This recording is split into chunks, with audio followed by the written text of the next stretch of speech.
el rey Salomón, dijo en Eclesiastés 3:1, todo tiene su tiempo y todo lo que se quiere debajo del cielo tiene su hora. Así que mis hermanos, pues llegó la hora.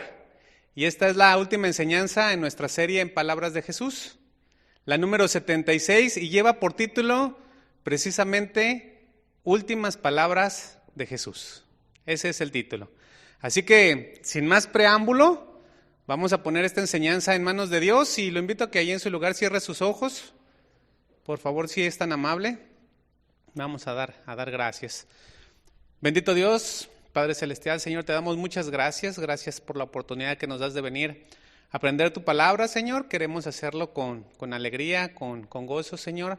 Venimos a disfrutarla, a nutrirnos, Señor, pero también en esa misma porción, Señor, queremos darte a ti la gloria y la honra, Señor, por todo lo que tú has permitido en nuestras vidas. Hasta aquí, Señor, tú nos has cuidado, nos has bendecido y sabemos que toda buena dádiva y todo un perfecto provienen de ti, de lo alto, Señor. Te damos muchas gracias. Nos dejamos en tus manos agradecidos y te pedimos por esta enseñanza en el nombre de tu Hijo, nuestro Señor y Salvador Jesucristo. Amén.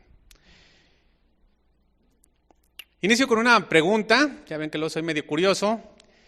¿Qué es la resurrección? ¿Cómo responderían ustedes a la resurrección? ¿Qué es la resurrección? Si alguien les pregunta. Se dice que la resurrección es volver a vivir.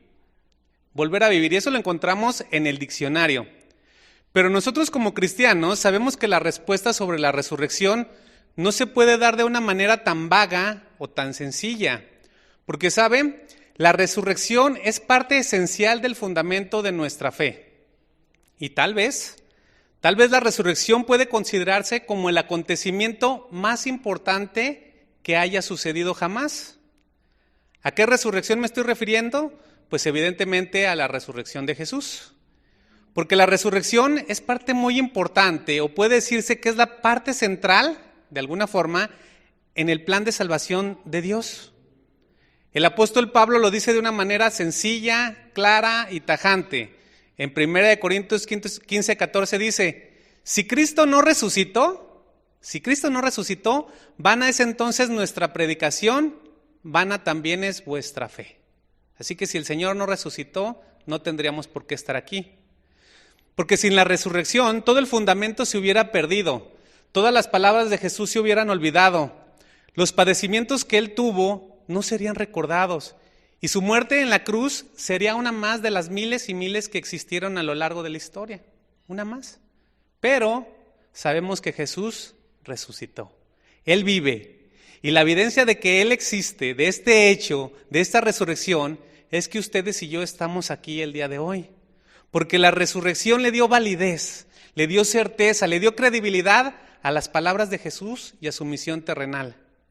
Así que definitivamente era necesario que Jesús resucitara. Tenía que hacerlo para poder completar el plan de salvación. Jesús mismo lo dijo en muchas ocasiones, es necesario que el Hijo del Hombre padezca muchas cosas y sea desechado por los ancianos, por los principales sacerdotes y por los escribas, y sea muerto y resucite al tercer día. Así que Jesús dio su vida en rescate de la humanidad. A eso vino. La justicia de Dios tenía que ser satisfecha, pero solamente Jesús podía llevar la pesada carga del pecado. Solamente Él. Y solamente Él podía resucitar porque tenía el poder de dar su vida, pero también de volverla a tomar.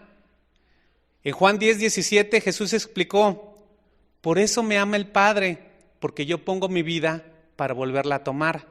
Nadie me la quita, sino que yo de mí mismo la pongo y tengo poder para ponerla y tengo poder para volverla a tomar. Este mandamiento recibí de mi Padre. Así que mis hermanos, podemos ver de manera clara que el propósito de decir con anticipación todas estas cosas era para que cuando éstas sucedieran, los que ya conocían estas palabras las creyeran. Es decir, que no les quedara la menor de las dudas, que se convirtieran en testigos y que en su momento pudieran decir con convicción, todo esto es verdad. ¿Usted tiene esa convicción? Todo esto es verdad. Sin embargo, aún ante las evidencias, la tendencia del hombre se inclina normalmente hacia la incredulidad. En la enseñanza pasada, pues vimos esto, ¿no? ¿Recuerdan ustedes cómo a pesar de que los discípulos y seguidores de Jesús conocían sus palabras y no las creyeron? ellos las conocían, porque Jesús entregó su vida, fue sepultado, sus seguidores vieron estas cosas, pero las vieron de lejos. Ellos deberían estar esperando la resurrección, pero no fue así. En vez de creer lo que Jesús había dicho, desalentados se retiraron pensando que todo había terminado. Pero el plan de Dios se cumpliría y el primer día de la semana, es decir, al tercer día de su muerte, Jesús resucitó. Y mire, primeramente se mostró a las mujeres, quienes emocionadas fueron a dar testimonio a los discípulos y a todos los demás seguidores que estaban con ellos. Ellas gritaban: ha resucitado, ha resucitado. Mas quienes las escucharon, las juzgaron, no les creyeron. Así que algunos de ellos decidieron terminar con todo y regresaron a casa. Y dos de ellos, mientras iban camino de Jerusalén a Emaús, iban platicando y discutiendo sobre las cosas que habían vivido esa semana. Uno de ellos se llamaba Cleofas.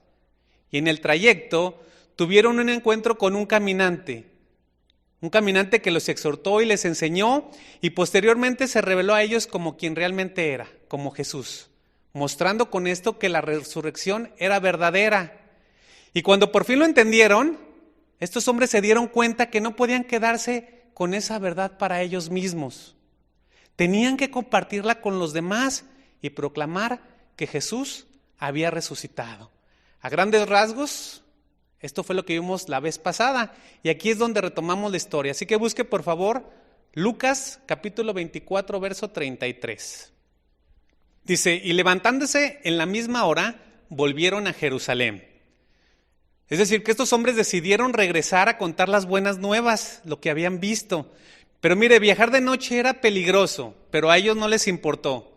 Ellos salieron y corrieron el riesgo. ¿Por qué? Porque era necesario. Era urgente ir a informar a los demás discípulos lo que les había acontecido.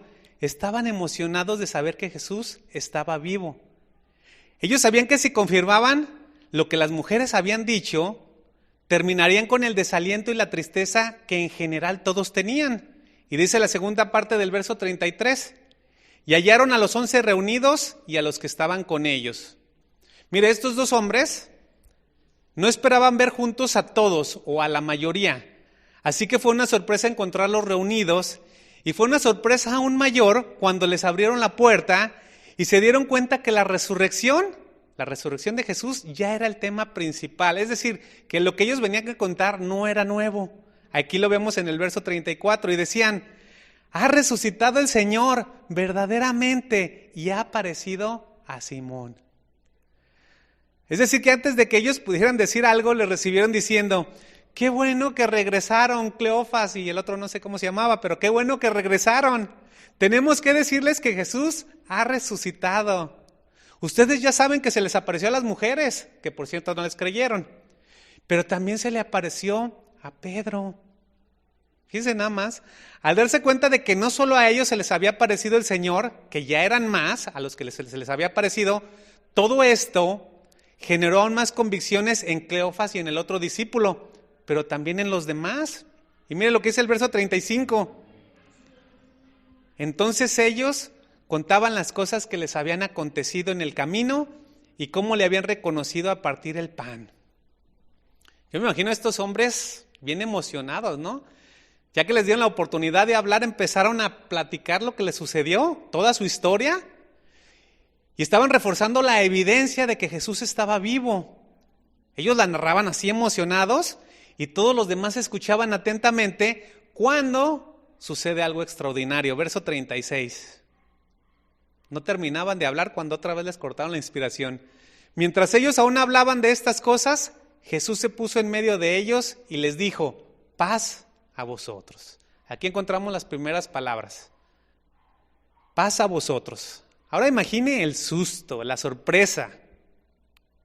¿Por qué? Porque ellos estaban atentos a la narración de Cleofas y del otro que estaba ahí con él, y de repente aparece Jesús. Yo imagino que esto ha de haber sido muy impactante, es decir, ¿de dónde salió? ¿Cómo llegó? ¿Qué sucedió, no? Y mire, la expresión paz a nosotros era por dos razones.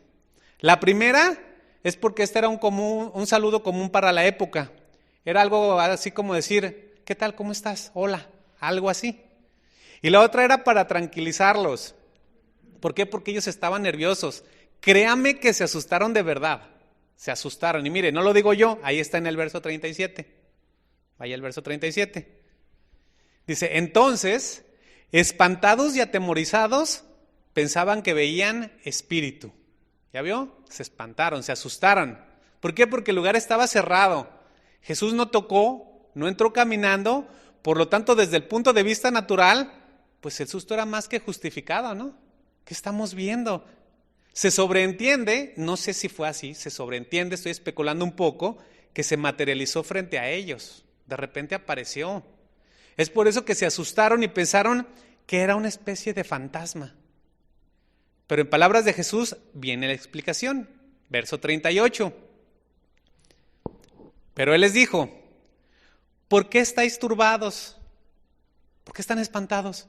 Y viene a vuestro corazón estos pensamientos. ¿Por qué? Mire, las mujeres hablaban de que Jesús había resucitado. Pedro les decía lo mismo. Y estos dos hombres que regresaron lo confirmaban. Pero ellos no esperaban a ver que Jesús se materializara ahí enfrente de todos. Así que nuevamente entraron en duda. Decían, no es un fantasma, no es una visión. ¿Por qué? Porque la incredulidad se hace presente en cada momento. Ellos se decían, ¿será real esto que estamos viendo? Y es que, mis hermanos, así somos los humanos. En un instante estamos llenos de convicciones y al otro instante perdemos la fe. ¿A quién le ha sucedido? Yo creo que a todos, ¿no? Y hasta pensamos, como dice ahí Jesús, pues, lo que no debemos. ¿Por qué piensan estas cosas? Mire, esto es más común de lo que muchas veces quisiéramos. Venimos a la iglesia, escuchamos la palabra, nos alimentamos, salimos confortados, llenos de convicciones, y de un momento a otro llegamos a la casa, vienen los problemas y empezamos a titubear, a dudar, y dejamos de creer y dejamos de confiar. Es parte de la naturaleza humana. Pero sabe, Jesús conoce las limitaciones humanas. Así que con amor les dice, ¿por qué estáis turbados y vienen a vuestro corazón estos pensamientos? Miren, estoy frente a ustedes, tranquilícense, confíen, crean, no piensen lo que no es, no hagan suposiciones, no tienen por qué ponerse así. Es más, acérquense y usen sus sentidos. Verso 39, usen sus sentidos. Mirad mis manos, les muestra las manos, y mis pies, que yo mismo soy. Esto fue un véanme. Estamos en confianza, vean mi cara, me pueden tocar, 3 años he estado con ustedes. Y mire, ahora su rostro estaba igual como ellos lo conocían. Recordemos que Jesús había quedado irreconocible. Su nariz, sus pómulos, sus cejas estaban destrozadas, los ojos cerrados. Él había sido destruido en la crucifixión por tanto golpe. Y 3 días antes solo era una especie de masa sanguinolenta. No se le podía reconocer el rostro. O sea, lo que a veces vemos en los boxeadores que les va muy mal, no es nada como quedó el Señor.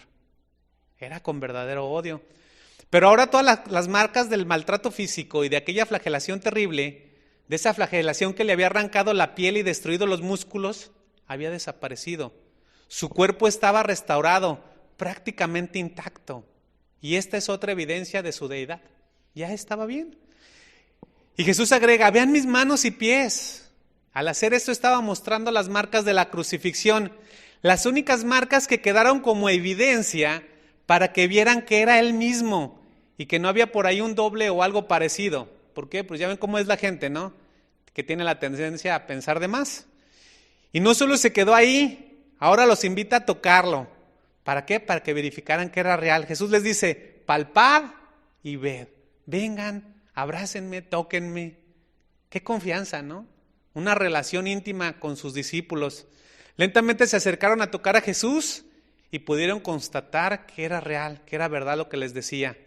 Y además agrega el Señor, porque un espíritu no tiene carne ni huesos como veis que yo tengo. No los tiene. En otras palabras, ¿ya se dieron cuenta que no soy un fantasma ni una visión? ¿Ya se dieron cuenta? Mis hermanos, para mí es asombroso. Era un cuerpo como el suyo y el mío, con estructura ósea, carne, músculos, tendones, pero a la vez era diferente, con la capacidad de estar en cualquier lugar, de materializarse o desaparecer, de pasar a través de las paredes. Y sabe, por favor no me pregunte cómo es eso, no tengo la menor de las ideas. Simplemente lo creo. Simplemente lo creo. Verso 40 de Lucas 24. Y diciendo esto les mostró las manos y los pies. Y mire lo que dice el verso 41. Y como todavía ellos de gozo por un lado, no lo creían, es decir, también estaban incrédulos y estaban maravillados. Mire, subraya la palabra no creían, es decir, nuevamente dudaban. No puede ser verdad, es bastante bueno para ser verdad. Y aquí es donde vemos lo complicado que somos los humanos. Y sabe, los seguidores del Señor, los discípulos, pues no eran la excepción. ¿Por qué? Porque ellos vieron cuando Jesús expiró. En ese momento la situación para ellos estaba totalmente perdida. Para ellos había sido 2 días, 3 días atrás, había sido el fin. Jesús ya no estaba, había muerto. Por lo tanto, creer ahora en Él y que Él estaba parado frente a ellos, vivo, sano, era casi imposible. Es decir, sus ideas que ellos tenían contra lo que estaban viendo, había un contraste, había un choque. Sin embargo, ahí estaba Jesús, lo estaban viendo, lo estaban tocando. Por un lado pensaban, ha resucitado, qué emoción, y se sentían contentos. Pero por otro lado se preguntaban, ¿pero cómo es eso? ¿Cómo lo hizo? ¿No será acaso solo un espíritu? Pero mire, este verso 41 nos indica que los discípulos se debatían entre el creer, la emoción y el escepticismo. Pero Jesús los ve con amor y misericordia y al ver que no están convencidos, les da una prueba más. ¿Qué hacemos nosotros cuando queremos convencer a alguien? Pues darle otra evidencia, ¿no? Una prueba más y les dice, ¿tenéis aquí algo de comer? ¿Tenéis aquí algo de comer? Podemos ver estas palabras como muy sencillas, pero era parte que se requería para fundamentar. Mire, estas palabras de Jesús son de suma importancia porque era necesario que se convencieran los apóstoles de que la resurrección corporal era real. Porque si ellos no estaban plenamente convencidos, no podrían salir a predicar el evangelio. Es decir, tenían que tener la certeza al 100%. No podían salir y predicar a Jesús, al Cristo, como un fantasma o como un espíritu o como una visión. No podían hacerlo. Tenían que predicar a aquel que ha resucitado, como el que vive y reina por los siglos de los siglos. Y así usted y yo lo debemos de hacer. Debemos de creerlo, porque si no tenemos esa convicción, no podemos hacerlo. Es por eso que ellos aún necesitaban más evidencia, y en el verso 42 dice, entonces le dieron parte de un pez asado y un panal de miel, y él lo tomó y comió delante de ellos. Ahora yo imagino que Jesús, pues no llegó y luego se puso a comer, ¿no? Yo me imagino que bendijo la comida, como era su costumbre, y con toda paz y tranquilidad, para que todos lo vieran, empezó a comer, empezó a convivir con ellos de una manera natural. Entonces los presentes podían ver y palpar sus manos y pies, tocarlo y además verlo comiendo. Y mire, durante todo este tiempo ellos estaban constatando que era el mismo Jesús, que era el mismo el que tenían ahí enfrente que el que había muerto en la cruz. Y dice Lucas en el libro de los Hechos, en Hechos 1:3, no lo busque, yo se lo leo. Dice que Jesús, después de haber padecido, se presentó vivo con muchas pruebas indubitables, es decir, pruebas evidentes para que nadie dudara que era Él, apareciéndose a ellos durante 40 días y hablándoles acerca del reino de Dios. Es decir, que estuvo más días, no fue nada más ese instante. Vamos al verso 44 de Lucas 24. ¿Qué era lo que el Señor les dijo en todo ese tiempo, en estos 40 días? Mire, aquí está así muy resumido. Y les dijo, estas son las palabras que os hablé estando aún con vosotros, que era necesario que se cumpliese todo lo que está escrito de mí en la ley de Moisés, en los profetas y en los salmos. Mire, Jesús les habla del cumplimiento de las escrituras en él mismo. Pero para los discípulos esto todavía no significaba mucho. Todavía no era suficiente, no les quedaba claro. Porque a pesar de que Jesús por 3 años les había explicado literalmente con peras y manzanas, ellos aún no lo entendían. Es como aquí en la iglesia que el pastor por 10 años nos ha explicado cosas y luego después, ¿y? No las hacemos. Así estaban los discípulos, así estaban igual, no las entendían. ¿Cuál era la razón? De entrada, la razón es que ellos estaban mal preparados, estaban mal enseñados. Es decir, su comprensión del Antiguo Testamento era pésima. ¿Y por qué era pésima? Porque el punto es que ellos habían aprendido de los rabinos, de los fariseos y de los escribas. Y lo poco que sabían de las Escrituras, pues estaba transgiversado. Lo que ellos sabían había sido a través de estos hombres religiosos, por lo tanto, habían aprendido una interpretación totalmente incorrecta, es decir, una instrucción falsa de lo que sería el Mesías. Lo que ellos habían aprendido es que el Mesías debería de ser un conquistador triunfante, un líder militar. Y eso era todo lo que ellos comprendían. ¿Por qué? Porque no estudiaban ni escudriñaban las Escrituras. Esto quiere decir que cualquier parecido a lo que se vive en el cristianismo actual es mera coincidencia. Así que el que entienda, entienda. Por 3 años los discípulos, por 3 años siguieron pensando que sería el líder militar que por siglos habían esperado. Y esto ya lo estudiamos mucho. Siempre estaban esperando que el Señor actuara, pero no fue conforme a lo que ellos querían. Sin embargo, esto no era lo que estaba descrito en el Antiguo Testamento. Es por eso que Jesús se toma el tiempo necesario para abrirles el entendimiento. ¿Y sabe cómo lo hace? Con amor, con cuidado. Con mucha paciencia los instruye, aunque ahora la manera de hacerlo es más práctica, más sencilla. ¿Por qué? Porque los discípulos fueron parte del proceso. Imagínense, después de tantas andanzas y sufrimientos, ellos ya habían pasado por muchas experiencias y por fin estaban en posición de aprender y de corregir su teología. Todo gracias a la enseñanza directa de Jesús y a las experiencias que pasaron. Así que de esta forma ellos pudieron tener una comprensión clara y entendieron las Escrituras y las palabras del Señor. Verso 45 de Lucas 24.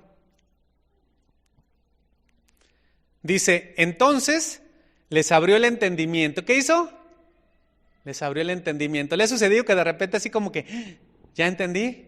Hagan de cuenta, lo mismo, ¿no? Para que comprendiesen las Escrituras. Yo recuerdo que cuando me compartían y no me caía el 20. Y de repente en una ocasión así como que, era por esto. Pero ya había pasado mucho tiempo, así le sucedió a ellos. Mis hermanos, esto ha de haber sido algo muy interesante, yo así lo imagino. El ver cómo el Señor los instruyó. Ahora sí que el Señor se fue a profundidad y ellos fueron aprendiendo, entendiendo, encajando cada detalle, cada significado, el porqué de todas las cosas, al grado de que ellos quedaran bien cimentados. Pero mire, vemos que en el verso 46, Lucas solamente hace un breve resumen. Vaya al verso 46 de Lucas 24.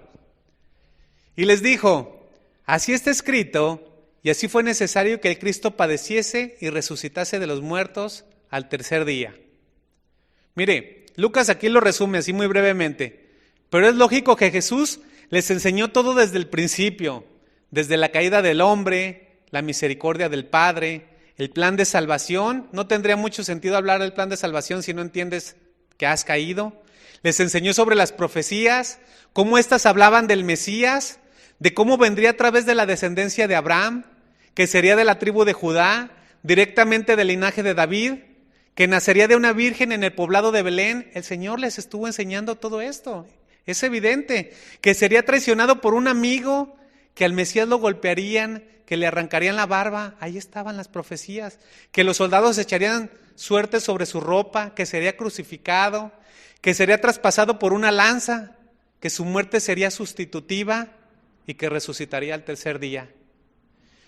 Ahí estaba Jesús frente a ellos explicando cada detalle, todo lo que estaba escrito sobre él y cómo todo se cumplió.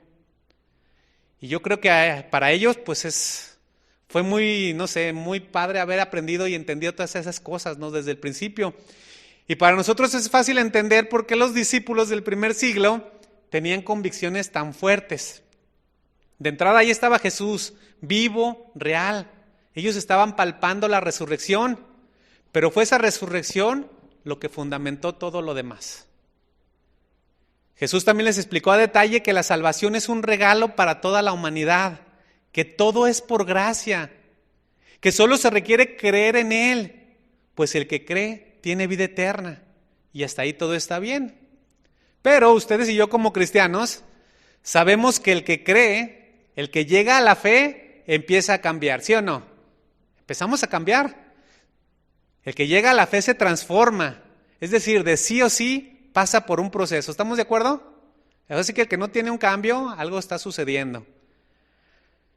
Así que lo invito a que ponga atención a lo que viene a continuación porque es muy importante.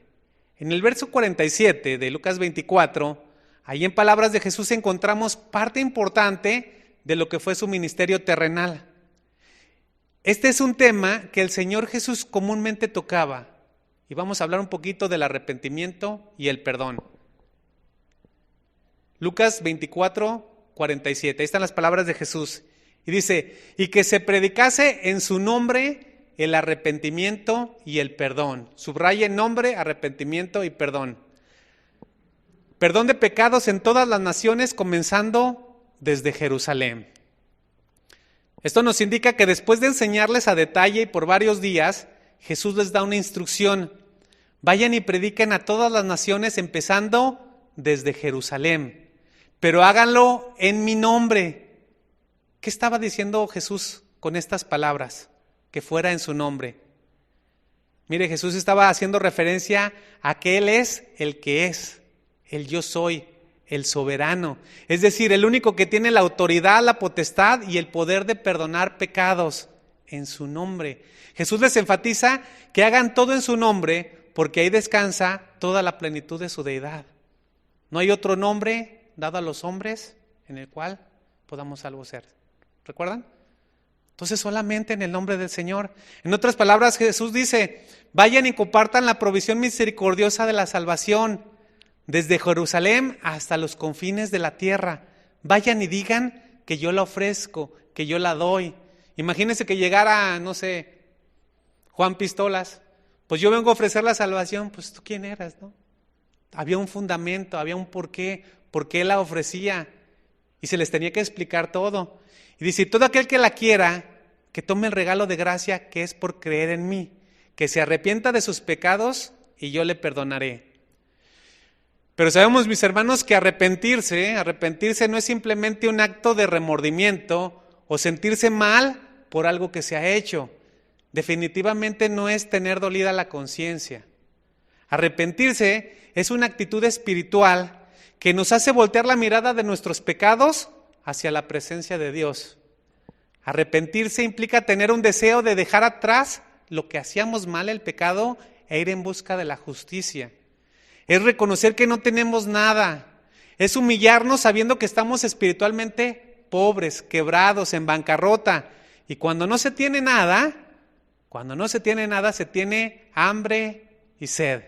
En este caso, de manera espiritual, es tener hambre y sed, pero de justicia, de misericordia, de anhelo por perdón, de su gracia. Por lo tanto, la promesa es que todo aquel que se arrepiente es porque ha creído y Jesús le dará el perdón de sus pecados. Será salvado porque la paga ya la hizo Él en el madero, en la cruz del Calvario. Vayamos al verso 48 de Lucas 24. Y Jesús les dice, y vosotros sois testigos de estas cosas. Vosotros sois testigos de estas cosas. Mis hermanos, ¿sabían que fueron cientos los que vieron a Jesús resucitado? O sea, no nada más fueron los que estaban ahí, Cleofas, los 12, los 11, los demás. No, fueron cientos los que aprendieron directamente de Él, los que fueron testigos de estas cosas. Pablo nos lo dice en la primera carta a los Corintios 15:3. Se lo voy a leer, dice, porque primeramente os he enseñado lo que asimismo recibí, que Cristo murió por nuestros pecados conforme a las Escrituras, y que fue sepultado y que resucitó al tercer día conforme a las Escrituras, y que apareció a Cefas y después a los 12. ¿Quiénes eran los 12? Pues yo lo entiendo así, los otros 10, aparte de Pedro, y los 2 que iban de Emaús, ¿no? Y después apareció a más de 500 hermanos a la vez, 500, de los cuales muchos viven aún y otros ya duermen. Discípulos por todos lados, testigos que decían, yo también lo vi, ya no me lo puedes contar. Ahí está la evidencia. Los discípulos originales, es decir, la iglesia primitiva, pues es evidente que no tendrían la capacidad de viajar por toda la tierra para predicar a todos, pero ellos eran el inicio. Y así como dijo el Señor, de Jerusalén hacia todos lados, ahí empezaron ellos y después a los alrededores. Ellos fueron testigos fieles de todo lo que vieron y oyeron, testificaron. Y saben, su soberanía, Dios decidió usar testigos humanos como medio de dispersión del Evangelio. Usted y yo somos un medio de dispersión del Evangelio. Así que ellos fueron los primeros testigos y sus palabras se fueron extendiendo a todo el mundo y nos han alcanzado hasta el día de hoy. Estos testigos fueron capaces de dar su vida por la verdad. Vivieron defendiéndola. ¿Por qué? Porque valía la pena morir por ella, por la verdad. Con esto testificaron de una manera que hasta nuestros días podemos reconocer que todo esto fue verdad. ¿Por qué? Porque nadie, absolutamente nadie, en su sano juicio, sería capaz de entregar su vida por una mentira. Absolutamente nadie. Pero si usted sabe que va a estar con el Señor, ¿lo podría hacer? Pero aunque los creyentes somos testigos, y a usted y a mí se nos encargó la dispersión del Evangelio, créame que no avanza por la creatividad o las buenas intenciones que tengamos. No, se requiere de algo más. Y aquí en el verso 49 encontramos qué es lo que se requiere. Jesús dice, he aquí, yo os enviaré la promesa de mi Padre sobre vosotros. ¿De qué promesa habla? Jesús se refiere a la promesa que les había hecho a sus discípulos tiempo atrás, de que el Espíritu Santo vendría cuando Él ya no estuviera. Esto lo encontramos en Juan 14:26, que dice, mas el Consolador, el Espíritu Santo, a quien el Padre enviará en mi nombre, Él os enseñará todas las cosas y os recordará todo lo que yo os he dicho.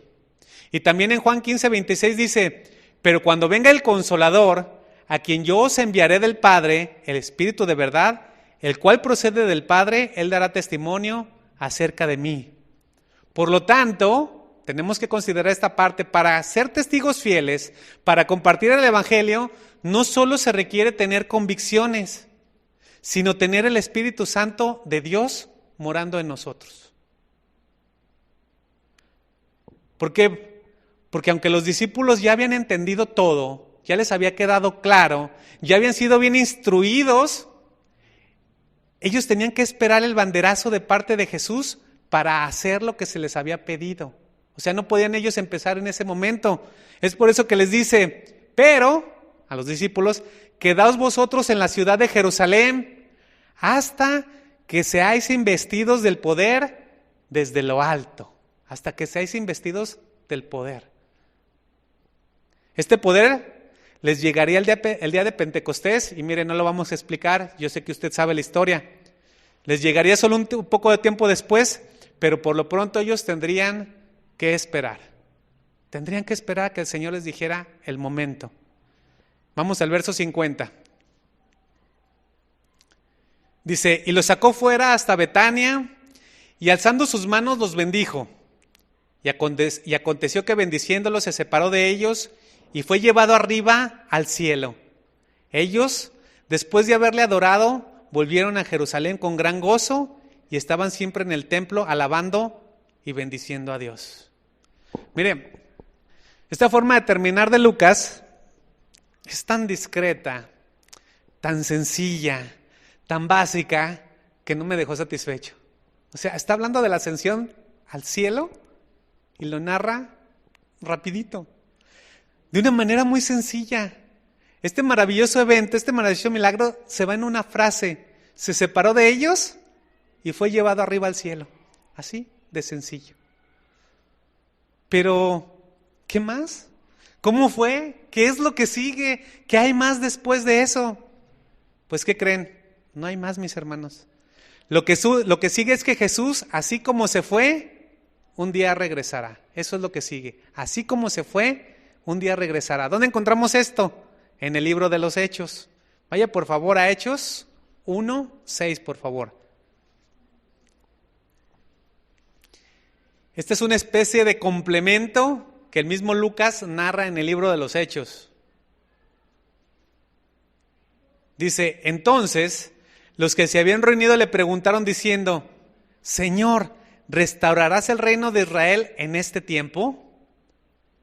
Y Jesús les dijo, no os toca a vosotros saber los tiempos o las sazones que el Padre puso en una sola potestad, pero recibiréis poder, nuevamente ahí está, cuando haya venido sobre vosotros el Espíritu Santo, y me seréis testigos en Jerusalén, en toda Judea, en Samaria y hasta lo último de la tierra.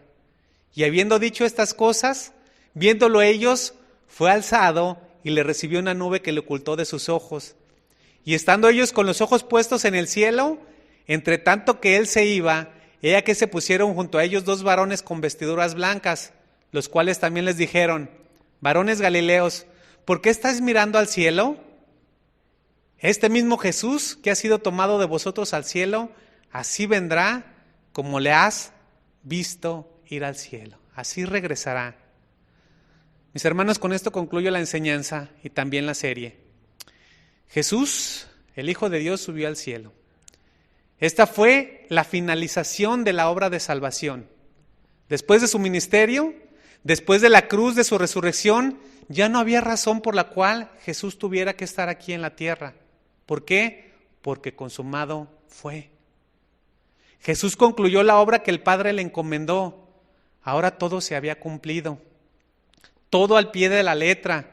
Desde el momento en que se despojó a sí mismo tomando forma de siervo, viviendo como humano, humillándose hasta la muerte y muerte de cruz, hasta el momento que regresaba nuevamente al Padre para tener la gloria que antes tuvo. La obra que Él vino a hacer ya estaba terminada, no hay duda. Él lo hizo. Pero la obra que encomendó a todo creyente aún está en proceso. Es decir, la obra de la predicación del Evangelio aún no ha terminado. Y esa obra nos corresponde a ustedes y a mí. A todos los cristianos en el mundo. A todos los cristianos que nos decimos cristianos nos corresponde hacer lo que el Señor nos mandó. Porque esta obra no estará completa hasta que el Señor nuevamente regrese. ¿Cuándo regresará? Eso no lo sabemos. Pero ¿sabe? Su ascensión garantiza que regresará. La pregunta es, cuando Él regrese, ¿cómo nos encontrará? La respuesta es personal. Vamos a orar.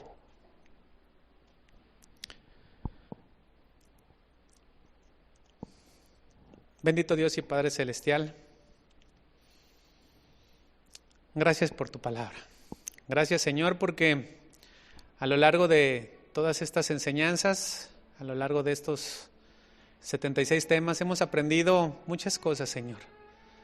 Muchas cosas que tú dejaste con toda la intención de que pues no solamente las aprendiéramos, sino que las atesoráramos y las pusiéramos por obra. Así como la gran mayoría, Señor, de todo lo que está ahí, muchas de las veces se nos olvida, Señor, pero queremos seguir adelante y seguir aprendiendo, Señor, y seguir llevando la obra que tú nos encomendaste. Sabemos que tú viniste con ese deseo de darnos una oportunidad que no merecíamos, y por amor, pues estuviste aquí y entregaste tu vida. Y nos has dado esta oportunidad, Señor, de tener esa esperanza de vida eterna, de poder estar un día contigo, Señor. Gracias por esta oportunidad que nos das. Sabemos que es una oportunidad para todo el mundo, pero cada uno, Señor, de nosotros, pues somos los que tendremos que responder. Por lo pronto, Señor, te agradecemos todo este tiempo, te agradecemos por lo que tú nos has dado y dejamos nuestras vidas en tus manos. También te pedimos, Señor, por las enseñanzas que vendrán en un futuro, para que tú nos ayudes, para que sigamos aprendiendo, Señor. Y a ti te damos toda la gloria y la honra, porque toda buena dádiva y todo don perfecto provienen de ti. Te damos muchas gracias, Padre, en el bendito nombre de tu Hijo, nuestro Señor y Salvador Jesucristo. Amén.